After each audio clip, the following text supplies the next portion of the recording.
Yay Networks. Doesn't work. Okay.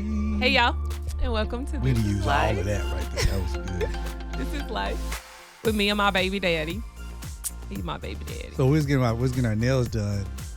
Oh, God. Getting our nails done, and the lady she was doing my nails, she looked at me and she was like, she asked me, I forgot what she asked me. I was like, yeah, I'm here. It was just me and my girlfriend. And she was like, she looked over and she said, your girlfriend? And I was like, yeah, that's my girlfriend. And she was And like, you have a whole oh. ring on your finger. And she was like, oh, okay. I didn't think about the ring on my finger. Yeah. She's like, oh, okay. I see. Yeah, we've been together for like 14, 15 years. She was like, oh, wow. And then Heather, because I did it because I was trying to see was Heather ear hustling. And so Heather looked over and she was like, girlfriend. And I was like, I'm just playing. She my wife. And the girl was like, don't do that. Stop it. Don't do that. So then I said, I'm going to do that to you. I'm going to say you my boyfriend. Yeah. And I you don't do said, that. Don't do that. Don't do that. so you can do it, but I can't. I know it's a double standard, but I'm not one of the people that doubts double standards. I believe double standards exist. Oh, all right. As all they right. should. All right. Anyway, so we're talking about fighting for your marriage. And I feel like there's so many marriages that are struggling out here since COVID.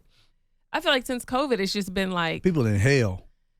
marriages are struggling. Hell. And so first and foremost, we are starting a church here in LA, and I'm going to be having women's nights. Ooh. So I meant to mention that last week, but September 22nd, 23rd, mark your calendars. If you're in LA, even if you're not, get on the flight, pull up, come to our event. My women's night is going to be totally free.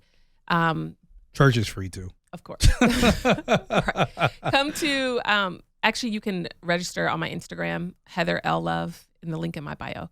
And I'm getting the website set up now because I'm doing a rebrand, a pinky promise. But I just wanted to drop that for people that are looking for community and stuff in LA. But I feel like marriages are struggling right now. And we know how that feels. There's no marriage that's perfect. I feel like there's this idea of the perfect marriage. And I honestly blame a lot on social media because they show the perfect happy pictures. They show them doing content together. You can do content together and hate the person that you're doing it with. Mm-hmm. You don't know what people's real lives are like. Right. So that's why it's important that you live your own. That's why it's important that you keep your eyes on your own marriage and guard your heart from comparison and guard your heart from, I wish my husband was more like that person. I wish my wife was more like that person. Wait, where'd you go, baby? So if you're watching this online, I'm sorry, I was trying to get my share to work. And it kept going. I was like, you shrunk. Okay, I'm sorry. Go ahead. It's okay, baby. It was good. I didn't forgot what I was going to say. You were saying, you're trying to get your marriage to work. Yeah, you want your marriage to work. And if you're in the midst of a season right now, like a hard time, if you're in a battle, then you need to cut out any distractions. Maybe it's that friend that's speaking negatively into your marriage. Maybe it's that mother that has nothing nice to say about your spouse. And instead, like literally just block out everything. And I like to do a fast from people when I'm doing it as much as I can. Obviously can't from the kids and stuff. But when I'm going through a test or a battle, I'm locked in. I'm like, I don't have time for outside voices. I'm not about to be scrolling on social media because the enemy is looking for little seeds to plant in my marriage, in my life. Especially like this one girl I know, she's like, I had the worst Mother's Day ever. And then I went online and saw everybody else watching their spouses just flourish them with gifts and all this stuff. And they're just like, my husband does nothing for me. And so now she's even more mad that he didn't do anything. And I feel like without social media, like I feel like we'd be a lot more content as people, right? So you have to guard your heart and you have to say, all right, I'm going to go work on it. I'm going to go to therapy. I'm going to listen to marriage sermons. I'm going to do my part so I can fight and work for this thing. How about you just calm down? Just calm the blank down. Just legit calm down. Like legit. Like I get it. I understand it. Trust me. I get it. I understand it. But like sometimes y'all need to calm down. It's just you're putting too much pressure on each other. Yeah. You're putting too much pressure on the relationship. That's real. Like you trying to change each other. Yeah. Like both of y'all are broken. Both of y'all are traumatized from bull crap that's happened in your life. Yeah. And that was our problem. Oh my God. Like we were both traumatized and bull crap that was happening in our life, but it was like we still trying to change each other as if we know what's good for us. And we don't know what's good for ourselves. Instead of just being content with like, yo, like this is my spouse. Like this is what it is. And our marriage didn't get better until we started giving each other permission to work on ourselves. We gave each other space. I needed space to work on me because I was jacked up. Yeah. She needed space to work on her because she was jacked up. I mean, it ain't been a year since I found out that the man who raised me wasn't my father. And like during that time, like I didn't really have a lot of answers to give to you. Like I was still trying to, I had to deal with the hurt, the pain, the anger. I had to do all that stuff for me. Yeah. But dealing with that for me allowed for me to come back and be better for this. Yeah. But it's like a lot of y'all don't even give each other that space to do it. Yeah. You know what's crazy? So I've had people we've known who've been married, got a divorce. And I'm sitting down talking with the guys, right? After they've gotten the divorce. And years have gone by. We've seen, like, I witnessed the divorce. I witnessed how bad it was. I witnessed after the divorce what he had to say about the person he divorced. And to hear them years later give advice to say, whatever's going on in your marriage, fight harder. Don't leave it. Or I heard a guy, he said this, and I remember his marriage, his marital breakup, his divorce was nasty. And I looked at him, I said, what is one regret you have? He said, my regret is that I didn't fight hard enough for my marriage. I almost fell out my chair. Wow. Because I was like, hold up. They paint another picture on social media. I was like, hold up. And this is what he kept saying. He kept saying, no. Like, because he's remarried. He's like, no, I'm happy. I'm cool. I'm cool how I am. But then it was like, he lives in that paradox. He's like, well, I'm happy. He was like, but I do wish I would have worked harder. He said, I do wish I would have fought to keep my family together. Yeah. I do wish I would have kept that. He was like, because over here it's cool, but it's hard too. And that was the other thing. He was like, this is hard. That was hard. But now he's having to choose which hard he's going to endure. It's going to be a hard. And he doesn't want to leave the second one. To go back to the first. Because right now he's married. Yeah. And then he's like, well, he's like, but if I could go back in time, he said, I never would have left what I left to try to go find what he found. Because now he got to choose his heart. And your heart, you may be contemplating right now, like, oh, I'm going to leave. I'm going to do my thing. I'm going to go blah, blah, blah, yo. But you going to leave and you got to choose your heart. Now your single going to be hard. Now you're going to be a single mama or a single daddy out here trying to make it, and you got to choose your heart. That's real. And I think a lot of the stories that we've heard from friends that have broken up and, remarried later on is that they go back and they say, that person is my friend. Like, they're my friend now. Didn't they become good best friends? Like, we're best friends. And we're like, wait, what? Y'all are best friends? No, we're confused. Y'all hated each other. Y'all hated each other. But I just feel like if you stay there long enough, you'll get to the best friend season of your marriage. Because I feel like we were trying to change each other because we're both strong alpha personalities and we're trying to change each other and we're having a hard time accepting each other for who they are. Yeah. And our own humanity. As soon as we stopped trying to control everything, I was like, wait, I like him. He's my friend. Like she's pretty dope. Yeah. And the crazy thing is that we didn't have that. We didn't. But the turnaround happened for us at a specific time of our marriage, which is like the same exact time that most of the relationships we know, they get divorced. 10 years. And we're going to tell y'all about that. But before we tell y'all about that, we're going to take a quick break. This episode is brought to you by BetterHelp. Give online therapy a try at betterhelp.com/Lindsay's and get on your way to being your best self. Not that look.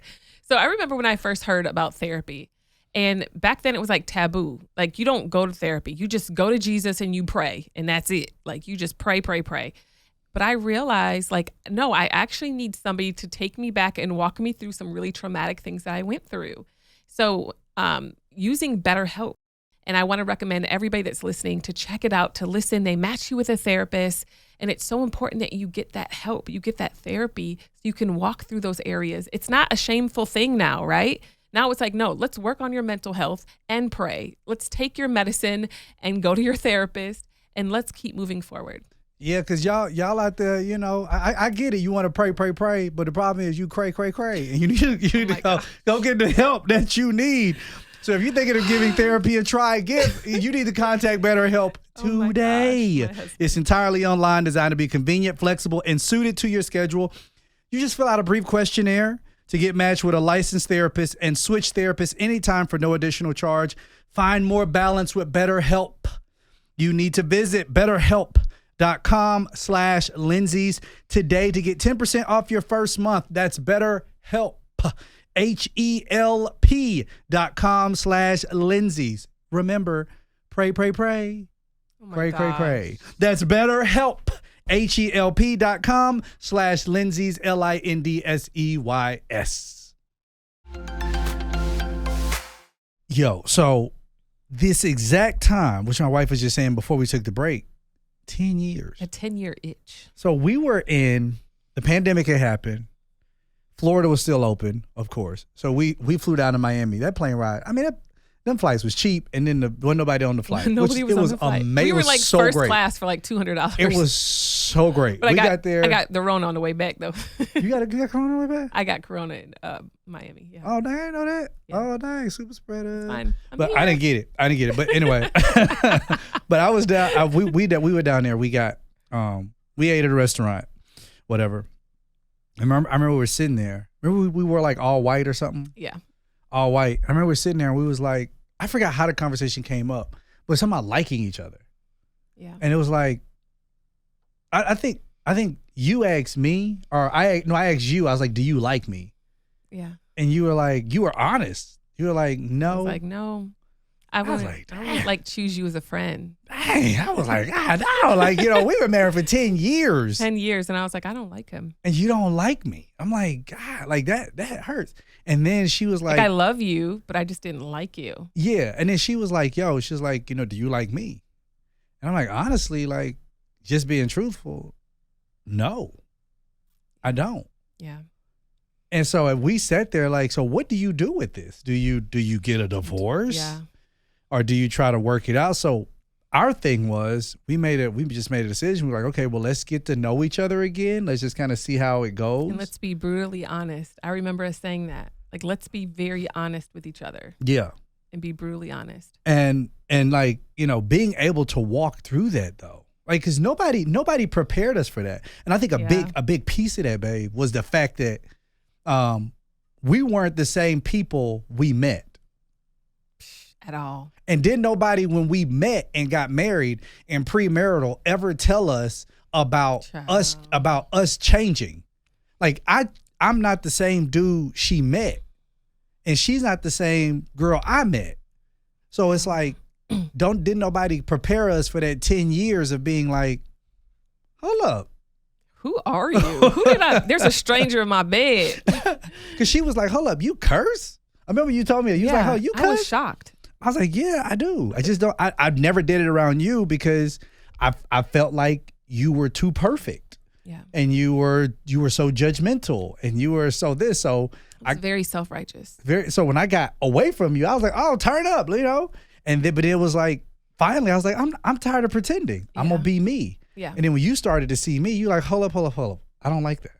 I was like, who are you? Who are you? I cannot believe. But even now, though, I feel like you don't cuss a lot around me because I don't like it. Yeah, but I don't cuss a lot in general. It's not like I just walk around just with a potty mouth. Yeah. I just say it. That's like true. Certain times, That's like true. when I'm like upset about something. Not even upset. Like when I'm just talking, I get free and I get real country. It's like boom, it just comes out. Like it is what it is. To me, it's a word. It's just a word.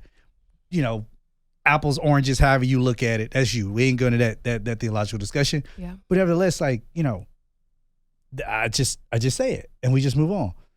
But even like the cursing thing for you with me, or like even the music I listen to, or stuff like that. It was like I don't like that. I can't believe that he would do that. And then for me, it was. I remember the one thing I used to always say about you. What, you remember? Perfect Penelope. Perfect Penelope. Like you always had it together. Mm-hmm. And then it made me feel like you were a screw up. I was a screw up, and I was never enough. Yeah. Like I can't ever do anything right. Yeah. Like I'm always I remember always we would argue about that. Like I'm like, don't feel bad, babe. I don't think that I'm enough either. Like, but nothing's good enough for me. You know what I mean? And like it was even hard to hear that. Yeah, but having those hard conversations were good because I was like, I'm hard on you, but I'm even harder on me.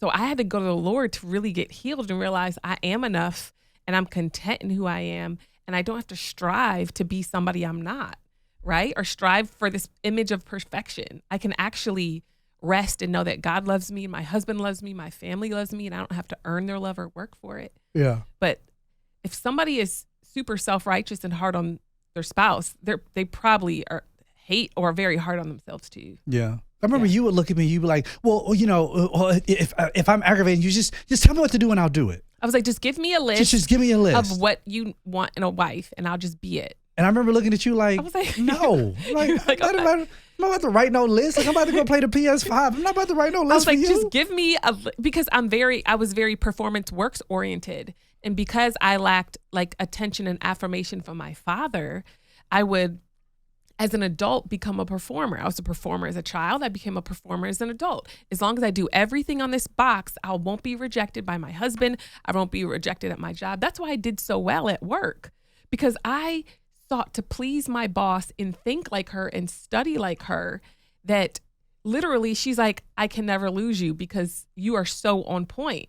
But it wasn't even healthy in the sense of why I was doing it. I was doing it because I didn't want my boss to reject me. Dang. So I was busting my tail and working so hard because I was a people pleaser, right? And I needed that balance, right? To say, okay, I can work hard as onto the Lord, not as onto my bosses, not as onto my husband or whoever else. I need to just be, because I ended up burning out. Yeah. And I guess that's the reason why I was a horrible employee, because I didn't give a crap about what my boss thought about me. I didn't. You have this freedom that I admire to this day. I didn't give a crap. So amazing. I wasn't trying to work that hard for you. I'm sorry. I wasn't trying to. But my old boss, he knows it. We've already had that conversation. But that's been over a decade ago. Yeah. And my bosses are like, you were one of the best that worked for us. And I'm like, yeah, because I ran myself into the ground, girl. My boss was like, he threatened to throw me off a plane. He was like, I'm so sick of you. Oh, wow. He was sick of me. He was sick of me. He had every reason to. But I think that even in that, like, even there were times where you would say things like I'm not even enough for me. Or, I don't even know what's enough for me.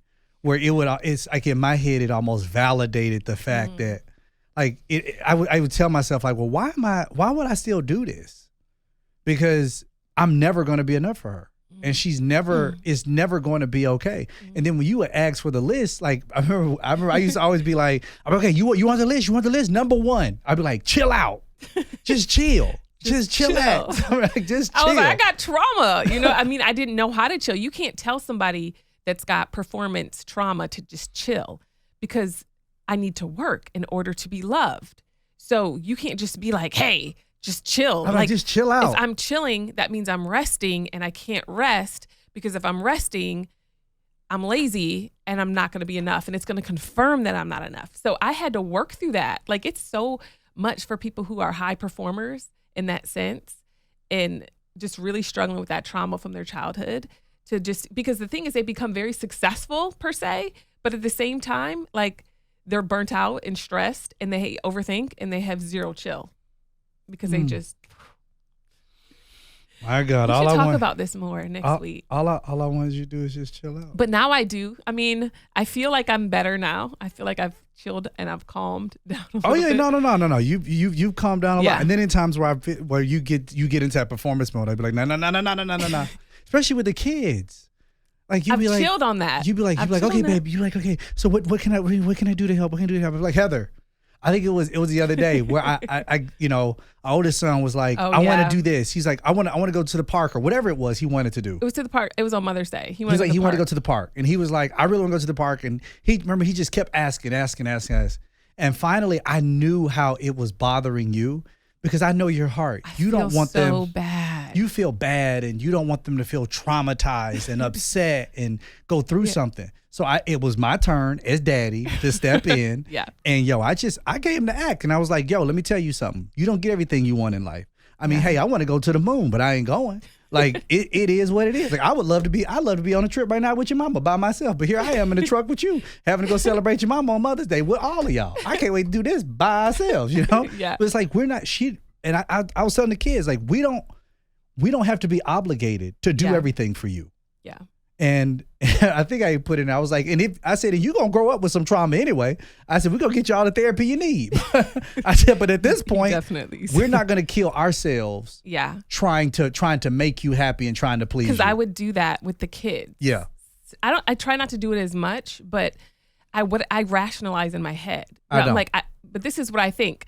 Okay, we get onto them about being on their game and not being active. Mm-hmm. So he's asking me to go to the park. So that means he's going to be active. The kids are going to be exhausted. This is a win. After we do this, we could go there. I'll just put on some clothes, go to the park, let them get super exhausted, play, core memory, and then we go home. And so I don't want to tell them no because I rationalize their requests. Now, some requests are crazy, like, hey, I want to, let's book a flight to go here. They don't ask me for anything like that. But I feel like in what they're asking for, I rationalize how it's good and I ignore how I'm feeling. Okay, so ask me what I be thinking. What do you be thinking? You can take your butt outside. Yeah. They can go outside. We got a backyard. You can go outside. It look the same way as the park. It's turf grass. You ain't got to deal with dirt. That's true. You ain't got to deal with no bugs, no animals. Just go outside. You got a trampoline outside. I just want them to always have the best. You got a pool outside. But and then that's for in my head, and I'm not comparing myself. I'm just saying, like, in my head, it's like our kids have all of these things they could do. And I'm getting our kids to understand that they need to understand just how privileged they are. They're so privileged. And you don't get a chance just because you want something. Like, you need no's, because I've learned a lot more in my life from no's than I have yeses. Of course. And so, I mean, but we can keep diving into this, and we are going to continue to dive into this. Yes. We're going to do this. We're going to talk some more about this next week, y'all. So y'all Love tune y'all. back in with us, man. We love y'all. This is Life with Heather and Cornelius. Hey. Introduces. We out.